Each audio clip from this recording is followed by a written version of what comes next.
যায়েদ ইবনে দাসিনা ওই মৃত্যুর মুহূর্তে দাঁড়ায় জবাব দিয়েছিলেন, আল্লাহি মা উহিব্বু আন্না মুহাম্মাদান আল-আন ফি মাকানিহি আল্লাযী ফীহি তুসিবুহু শাওকাতুন তুযিহি ওয়া আন্নী জালিসুন ফি আহলি। যায়েদ ইবনে দাসিনা সমস্ত মুশরিকদের সামনে দাঁড়ায় বলেছিলেন, হে মুশরিকেরা, তোমরা কান খুলে শোনো, আল্লাহর কসম করে বলতেছি, আমার নবী যেই জায়গায় আছেন, যেখানে আছেন, আমার নবীজির গায়ে একটা কাঁটা বিদ্ধ হবে, আর আমি যায়েদ ইবনে দাসিনা আমার ঘরে বসে থাকবো, এটা কোশ্চিন কালেও হতে পারে না। আর একজন সাহাবীর নাম হচ্ছে যায়েদ ইবনে দাসিনা রাদিয়াল্লাহু তাআলা আনহু। যায়েদ ইবনে দাসিনা রাদিয়াল্লাহু তাআলা আনহুকে একবার কাফেররা বন্দী করে ফেলল। বন্দী করার পরে তাকে হত্যা করার জন্য মক্কা থেকে বাইরে একটা স্থানে নিয়ে গেল। মক্কা থেকে বাইরে নিয়ে যাচ্ছেন তাকে হত্যা করার জন্য। তখন আবু সুফিয়ান রাদিয়াল্লাহু তাআলা আনহু মুশরিকদের লিডার ছিলেন, তখনও তিনি ইসলাম গ্রহণ করেন নাই। আবু সুফিয়ান রাদিয়াল্লাহু তাআলা আনহু যায়েদ ইবনে দাসিনাকে জিজ্ঞাসা করলেন, ও যায়েদ, তুমি একটা কথা বলো, আজকে যদি তোমাকে হত্যা না করে তোমার জায়গায় যদি তোমার মনি, তোমার লিডার মুহাম্মদকে তোমার জায়গায় রাখা হয় এবং তোমাকে যদি ছেড়ে দেওয়া হয়, তাহলে বিষয়টা কেমন হবে? কথাটা বুঝছেন আমার? একটা হত্যার আসামি যায়েদ ইবনে দাসিনাকে হত্যা করতে নিয়ে গেছে মুশরিকরা, হত্যা করবে এখন। ওই মুহূর্তে জিজ্ঞেস করা হয়েছে, হে যায়েদ, আজকে যদি তোমাকে মুক্তি করে দেওয়া হয়, মুক্ত করে দেওয়া হয় এবং তোমার নবী মুহাম্মদকে তোমার জায়গায় রাখা হয়, তোমাকে তোমার পরিবারের কাছে ছেড়ে দেওয়া হয়, তাহলে বিষয়টা কেমন হবে? যায়েদ ইবনে দাসিনা ওই মৃত্যুর মুহূর্তে দাঁড়ায় জবাব দিয়েছিলেন, আল্লাহি মা উহিব্বু আন্না মুহাম্মাদান আল-আন ফি মাকানিহি আল্লাযী ফীহি তুসিবুহু শাওকাতুন তুযিহি ওয়া আন্নী জালিসুন ফি আহলি। যায়েদ ইবনে দাসিনা সমস্ত মুশরিকদের সামনে দাঁড়ায় বলেছিলেন, হে মুশরিকেরা, তোমরা কান খুলে শোনো, আল্লাহর কসম করে বলতেছি, আমার নবী যেই জায়গায় আছেন, যেখানে আছেন, আমার নবীজির গায়ে একটা কাঁটা বিদ্ধ হবে, আর আমি যায়েদ ইবনে দাসিনা আমার ঘরে বসে থাকবো, এটা কোশ্চিন কালেও হতে পারে না। নবীজিকে হত্যা করবে তো দূরের কথা, আমার নবীর গায়ে একটা কাঁটা বিদ্ধ হবে, এটা আমি জীবিত থাকতে মেনে নিতে পারি না। এজন্য নবীজিকে নিয়ে কটূক্তি করা, নবীজির সম্মান নিয়ে কথা বলা, এটা কিন্তু জঘন্য অপরাধ ইসলামে। তাদেরকে হত্যা করা ওয়াজিব। সমস্ত আইম্মায়ে কেরাম তাদের হত্যার কথা বলেছে। এই জন্য নবীজির মহব্বতের কথা বলতেছিলাম। নবীজির মহব্বত দিলের মধ্যে রাখতে হবে। নিজের চেয়ে বেশি, নিজের সন্তানের চেয়ে বেশি, নিজের পিতামাতার চেয়ে বেশি, নিজের ধন সম্পদ, ব্যবসা বাণিজ্য, ঘর বাড়ি, সব কিছুর চেয়ে বেশি আমার নবীজির মহব্বত আমার দিলে থাকতে হবে। নবীজিকে কেন মহব্বত করবেন? একটা হাদিস বলে আলোচনা শেষ করে দিচ্ছি। এই হাদিসটা ইমাম বুখারী রাহমাতুল্লাহি আলাইহি তার বুখারী শরীফের মধ্যে 7 জায়গায় বর্ণনা করেছেন।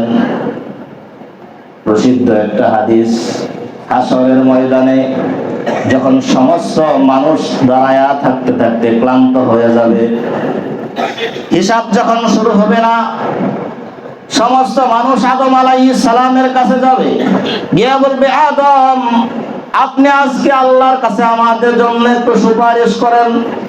আদম আলাইহিস সালাম বলবেন, না, আমি পারবো না, তোমরা নূহ নবীর কাছে যাও। সমস্ত মানুষ নূহ নবীর কাছে যাবেন। নূহ নবীর কাছে গিয়ে বলবেন, নূহ, আমাদের জন্য একটু সুপারিশ করেন। নূহ নবী বলবেন, না, আমিও পারবো না, তোমরা ইব্রাহিমের কাছে যাও। সমস্ত মানুষ দৌড়ে নবী ইব্রাহিমের কাছে যাবে। ইব্রাহিমের কাছে গিয়ে বলবে, ইব্রাহিম, আপনি আল্লাহর বন্ধু, আপনি আমাদের জন্য একটু সুপারিশ করেন। ইব্রাহিম আলাইহিস সালাতু ওয়াস সালাম বলবেন, না, আমি আল্লাহর কাছে আজকে সুপারিশ করতে পারবো না, আমার ভয় হয়। তোমরা নবী মূসার কাছে যাও। সমস্ত মানুষ নবী মূসার কাছে যাবে, গিয়ে বলবে, মূসা, আপনি তো দুনিয়াতে থাকতে আল্লাহর সাথে কথা বলেছেন, আজকে দয়া করে মেহেরবানি করে একটু আমাদের জন্য সুপারিশ করেন।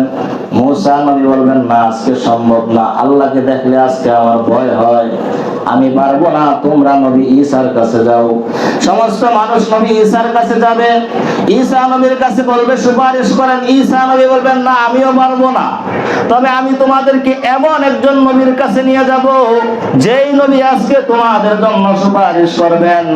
এরপরে ঈসা আলাইহিস সালাতু ওয়াস সালাম এই উম্মতকে নিয়ে হযরত মুহাম্মদ মুস্তাফা সাল্লাল্লাহু আলাইহি ওয়াসাল্লামের কাছে যাবেন। সমস্ত মানুষ নবীজির কাছে গিয়ে বলবেন আমাদের জন্য সুপারিশ করেন। নবীজি বলবেন ঠিক আছে, আমি সুপারিশ করার জন্য একজন যোগ্য ব্যক্তি, আমি তোমাদের জন্য আজকে সুপারিশ করব।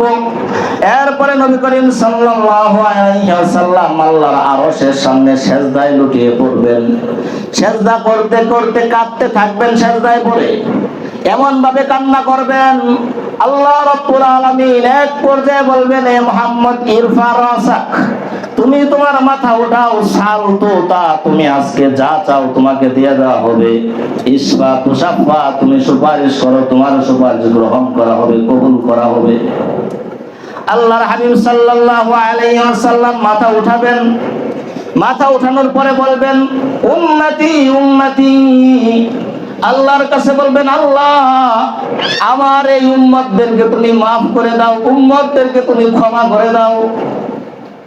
আল্লাহ রাব্বুল আলামিন বলবেন ঠিক আছে, যা, আমি তোমাকে ক্ষমতা দিয়া দিলাম, তোমাকে পাওয়ার দিয়া দিলাম। ফাখরিজ মান কানা ফি কলবিহি মিসকালু হাববাতি খরদালাতিন মিন ঈমান, যাদের অন্তরে, তোমার উম্মতের যাদের অন্তরে সরিষা পরিমাণ, সরিষার দানা পরিমাণ ঈমান আছে, তাদেরকে জাহান্নাম থেকে বের করে দাও। আল্লাহর রাসূল তাদেরকে জাহান্নাম থেকে বের করে দিবেন। আবার আরশের সামনে সেজদায় লুটিয়ে পড়বেন, আবার কাঁদতে থাকবেন। আল্লাহ আবার জিজ্ঞেস করবেন মুহাম্মদ কাঁদো কেন? আল্লাহর হাবিব বলবেন উম্মতি উম্মতি, আমার উম্মতের জন্য কাঁদি, আমার উম্মতের জন্য কাঁদি, আমার উম্মতকে আপনি মাফ করেন। আল্লাহ বলবেন ঠিক আছে, যাদের অন্তরে যাররা পরিমাণ ঈমান আছে তাদেরকেও জাহান্নাম থেকে বের করে দাও। আল্লাহর হাবিব তাদেরকেও জাহান্নাম থেকে বের করার ব্যবস্থা করে দিবেন। তৃতীয়বার আবার আরশের সামনে বসে আল্লাহর রাসূল কাঁদতে থাকবেন, সেজদায় পড়ে কাঁদতে থাকবেন। আল্লাহ বলবেন মুহাম্মদ আবার কেন কাঁদো? একই কথা বলবেন, নবীজি আমার উম্মতের জন্য কাঁদি, আমার উম্মতকে মাফ করে দাও। আল্লাহ বলবেন ঠিক আছে, যাদের অন্তরে ওই পরিমাণ ঈমান আছে এদেরকেও তুমি জাহান্নাম থেকে বের করার ব্যবস্থা করো।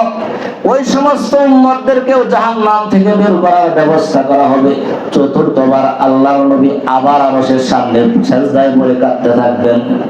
আবার কাঁদবেন, আল্লাহ আবার জিজ্ঞেস করবেন ও মুহাম্মদ আবার কেন কাঁদো? আল্লাহর হাবিব আবার আবেদন করবেন, আল্লাহ আমার উম্মতকে তুমি ক্ষমা করে দাও, আমার উম্মতকে তুমি মাফ করে দাও। যারা দুনিয়ার জীবনে একবার লা ইলাহা ইল্লাল্লাহ পাঠ করছে তাদেরকেও তুমি মাফ করে দাও, এবার আমাকে ক্ষমতা দিয়া দাও। আল্লাহ বলবেন না না মুহাম্মদ, আমি এই ক্ষমতাটা তোমাকে দিতে পারবো না। তবে আল্লাহ তাআলা নবী মুহাম্মদের সাথে ওয়াদা করবেন, ওয়ালাকিন কিবরিয়াই ওয়া ইজ্জতি ওয়া জালালি। আল্লাহ নবী মুহাম্মদুর রাসূলুল্লাহ সাল্লাল্লাহু আলাইহি ওয়াসাল্লামের সামনে বলবেন, হে মুহাম্মদ আমার ইজ্জতের শপথ, আমার বরত্বের শপথ করে বলছি, আমি তোমাকে ক্ষমতা দিলাম না, কিন্তু যারা দুনিয়ার জীবনে একবার লা ইলাহা ইল্লাল্লাহ পাঠ করছে আমি তোমার ওই সকল উম্মতকেও জাহান্নাম থেকে মুক্তি দিয়া দিব। সমস্ত উম্মতকে জাহান্নাম থেকে বের করার জন্য হাসরের ময়দানে লাগাতার আরশের সামনে পড়ে যিনি কাঁদবেন তিনি হচ্ছেন একমাত্র মুহাম্মদুর রাসূলুল্লাহ সাল্লাল্লাহু আলাইহি ওয়াসাল্লাম। ভাইরা আমার, এই জন্য নবীকে ভালোবাসতে হবে, দুনিয়ার জন্য না। এমন একটা কঠিন দিন আসবে যেই দিন একমাত্র নবীজির সুপারিশ আপনাকে মুক্তি দিতে পারে, আর কিছু কাজে লাগবে। এই জন্য রবিউল আউয়াল মাস চলছে, নবীজির সুন্নাত ধারণ করেন, যাদের দাড়ি নাই দাড়ি রাখেন, বেশি বেশি সুন্নাত নামাজ পড়েন, নবীজির সিরাত চর্চার অভ্যাস গড়ে তোলেন, নবীজির সিরাত, নবীজির জীবনী এগুলো অধ্যয়ন করেন, চর্চা করেন, মোবাইলে শুনেন, যেভাবেই পারেন নবীজির জীবনীর সাথে নিজেকে কমপক্ষে একটা মাস জড়িত রাখার চেষ্টা করেন। আল্লাহ রাব্বুল আলামিন আমাদেরকে আমল করার তৌফিক দান করুন, সকলেই পড়ুন আমিন। ওয়া আখিরু দাওয়ানা আলহামদুলিল্লাহ।